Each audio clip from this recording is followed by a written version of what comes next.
Eso es otra cuestión. ¿Qué se pretende cuando se dice opción preferencial por los pobres? ¿O qué se pretende cuando se dice o se habla de la Iglesia del pueblo, la Iglesia popular? Eso es otra cuestión.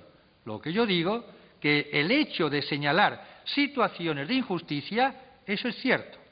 Y nosotros, como cristianos, como católicos, militantes, debemos tenerlo muy en cuenta. Y el Papa también clama por esa situación de injusticia y por esas diferencias y esos desequilibrios económicos que claman al cielo en una sociedad que se llama y se cree civilizada. Eso no hay derecho, eso clama al cielo. Eso es verdad. De modo que en ese sentido puede ocurrir, y a mí también como sacerdote, pues me ha hecho bien leer algunas cosas, mejor dicho, muchas cosas, de estos teólogos, repito, en este aspecto, en este solo punto.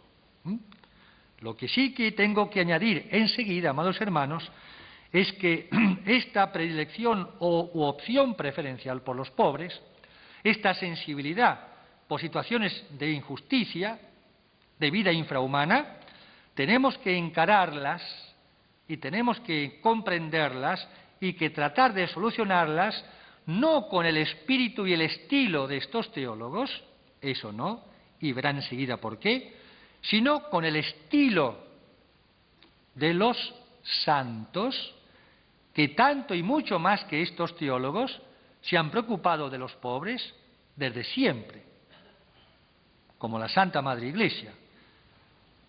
Una opción preferencial por los pobres, sí, al estilo de un San Vicente de Paúl, por ejemplo, por no citar más nombres, o de un Don Orione, o de un José Benito Cotolengo, o de una Beata Ángela de la Cruz, o una Teresa de Calcuta, y tantos y tantos y tantas y tantas santos y santas que han vivido para los pobres, entre los pobres y sacrificándose por los pobres. Es muy distinto el espíritu y es muy distinto el lenguaje y es muy distinto el método y es muy distinto los resultados, los frutos, comparando, repito, a estos llamados teólogos de la liberación con los santos o con el Santo Padre, la Santa Iglesia.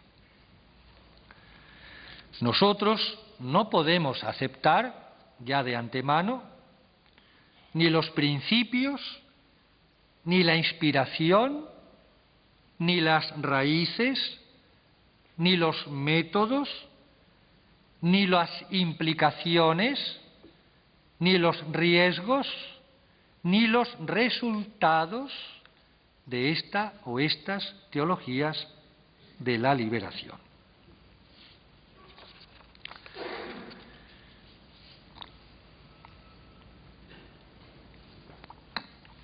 Comencemos ya, entrando de lleno en materia, es decir, en esta teología de la liberación, por ver qué significa, qué entienden ellos por teología. Porque esta palabra no significa en la boca de ellos lo que significa en nosotros. La teología de la liberación no es un mero tratado teológico, lo cual estaría bien de suyo, ¿verdad? Ni siquiera es un énfasis en ciertos aspectos liberadores de la sana teología o de la teología tradicional. No.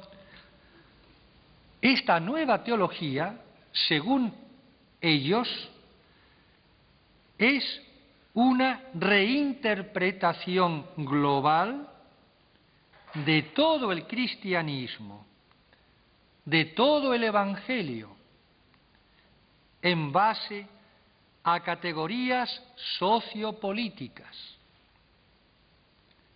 Es como una nueva gnosis, una ideología hija del modernismo, veremos después algunos antecedentes, con un vocabulario y una cierta apariencia de ortodoxia, de buena doctrina, incluso con citas de papas o de concilios, por supuesto de la Sagrada Escritura, e incluso hasta de algunos santos, salpican con ciertas citas esa teología para dar una apariencia de ortodoxia, para confundir y engañar y poder introducirse, sobre todo cuando falta discernimiento.